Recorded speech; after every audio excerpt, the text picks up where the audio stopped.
And it's now 15 minutes after the hour of 12 p.m. You're locked on to the Clean First Song with 98.9. And it's time we have our midday news, which we coming to you with a kind compliment of course, St. Vincent Limited.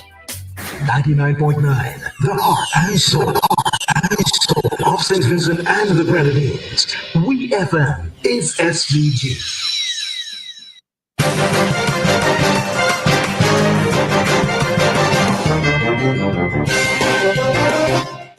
Good afternoon and welcome to WFM's Midday News, brought to you with the kind compliments of Courts St. Vincent Limited. Sensational savings are here for the summer at Quartz Optical. Get 35% off frames and lenses when purchased on credit, or 25% off cash purchases. Plus, buy one, get two free on colored contact lenses. Book your free eye exam appointment online today on quartzoptical.com.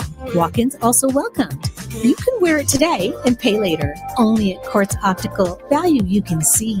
Offer ends July 31st, 2025. Conditions apply. Welcome back to WFM's Midday News, brought to you with the kind compliments of Courts St. Vincent Limited. First, on the local scene, the National Parks, Rivers and Beaches Authority has announced the winners of the video competition and the 2025 primary school poster competition. Kiera Peters and Christopher Glasgow of the Clay Valley Government School secured first and second place respectively in the 2025 primary school poster competition. In the video competition, first place was awarded to a group led by Dwayne Garrick, and the second place went to Anisha DeRoche and Akila Alexis, whom are all students at the Emmanuel High School, Mesopotamia.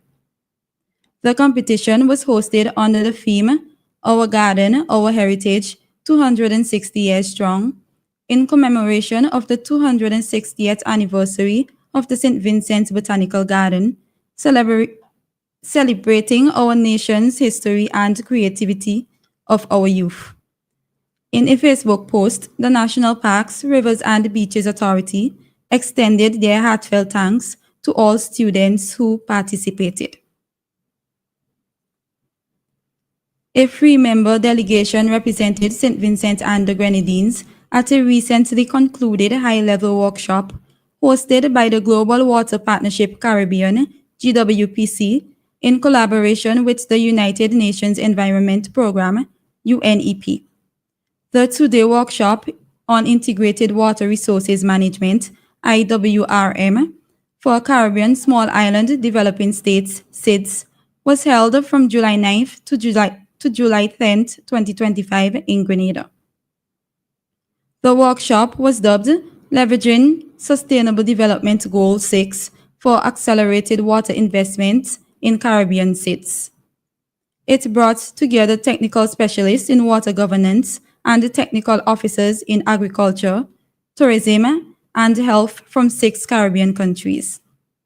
The main purpose of the workshop was to enhance IWRM capacity and foster regional collaboration, while placing a strong focus on investment planning and financing mechanisms to support resilient water governance.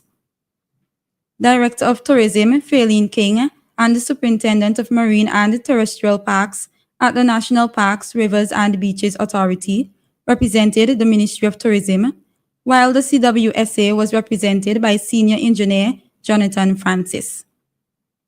It is anticipated that all countries, including St. Vincent and the Grenadines, will implement a national IWRM plan by 2030, in keeping with the United Nations Sustainable Development Goal Indicator 6.5.1.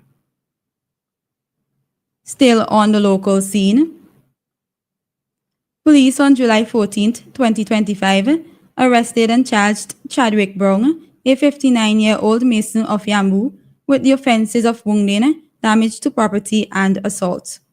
According to investigations, the accused unlawfully and maliciously wounded a 52-year-old domestic of the same address by cutting her on the left index finger with a cutlass. He was further charged for without lawful excuse damaged 130 by 80 wooden door valued at $1,200. Also, he was charged for assaulting a minor of the same address by pushing her to the ground and beating her about the body with his hands. The offences were committed on July 13, 2025 in Yambu. Brown appeared before the Kingston Magistrate Court on July 15, 2025 and pled not guilty to the charges. He was granted composite bail in the sum of $2,000 with one surety and ordered to have no contact with the complainant. He is also to report to the Mesopotamia Police Station every Tuesday between 6 a.m. and 6 p.m. The matters were adjourned and transferred to the Mesopotamia Magistrate Court for July 18, 2025.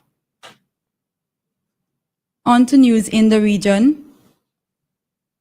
It is costing the Barbadian government millions of dollars to deal with the influx of sargassum seaweed impacting beaches along the coastline.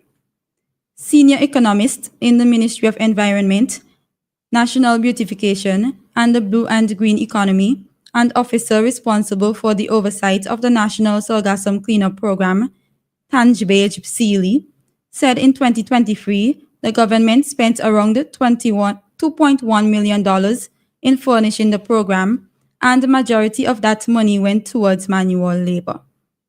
He noted that the amount increased to approximately $2.4 million in 2024, and this year, $2.8 million were budgeted. Although it is a heavy burden, Mr. Seeley says it is a job that has to be done. However, he noted that while the sargassum seaweed is a major headache for stakeholders, there are several key factors to be considered before removing the seaweed from the island's shores. Barbadians are asked to be aware of the magnitude of the sargassum problem, to be more sensitive to the issue and the patient, while recognizing a whole-of-country approach must be taken to tackle the issue. Andrew Millett has been appointed to the Executive Committee of the Commonwealth Telecommunications Organization, CTO, giving Grenada a stronger voice in the international ICT policy. Millett serves as a Vice Chairman and a Commissioner of the National Telecommunications Regulatory Commission, NTRC Grenada, and as Chief Executive Officer of the Public Utilities Regulatory Commission, PURC. His appointment was formally announced during the CTO's 63rd Council meeting held at Marlborough House in London. With a distinguished career in telecommunications and utility regulation, Millett brings deep experience and strategic insight to the CTO's leadership team. His inclusion marks a milestone for small island developing states seeking to shape global digital policy. The CTO is the Commonwealth's oldest and largest intergovernmental organization focused on information and communication technologies, ICT.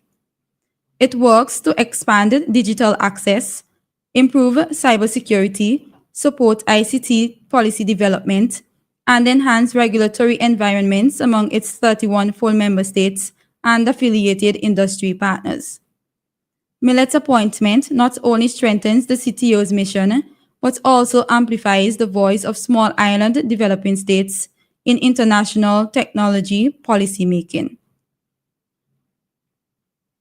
On the international scene, torrential rains in Pakistan's Punjab province have killed at least 63 people and injured 290 in the 24 hours since downpours started on Wednesday morning.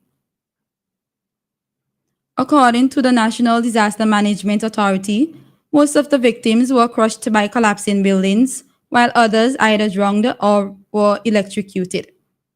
Authorities in the city of Rawalpindi declared Thursday a public holiday to keep people at home, while those living near a swelling river which runs through the city were asked to evacuate. The latest deaths take the nationwide toll to nearly 180 since the monsoon started in late June, with more than half of them being children. The floods have closed several expressways throughout Punjab and either cancelled or delayed dozens of flights. On Thursday, the province's Chief Minister, Mariam Navez, said an emergency had been declared in a number of areas. The authorities have warned that more rains and flash floods are expected throughout the weekend. Thousands of rescuers across the province have been put on standby. Pakistan, which has a population of nearly 250 million, is among the countries most vulnerable to climate change. Finally, in sports, Canada forward Olivia Smith has become the most expensive signing in women's football history by completing a £1 million move to Arsenal from Liverpool. The 20-year-old, who made her international debut at the age of 15, has signed a 4-year deal with the Champions League holders. Smith's move breaks the record set by Chelsea in January when they signed USA defender Naomi Gormer for £900,000 from the San Diego Waves. This has been VFM's Midday News. I have been your presenter, Shanika Stapleton. Join us again at 3 o'clock for VFM's 3 p.m. news. VFM's Midday News came to you with the kind compliments of St. Vincent, of Courts St. Vincent Limited. Courts presents their 2025 appliance event, Be Inspired, at all Court stores nationwide. Save big on select appliances, plus free gifts with purchase. Buy a washer and get 20% off any dryer. Plus, get more when you shop on credit with 10% cash back and free delivery on purchases of $5,000 and over. So don't miss your chance to be inspired at the Courts 2025 appliance event, only at Courts, bringing value home. Offer ends July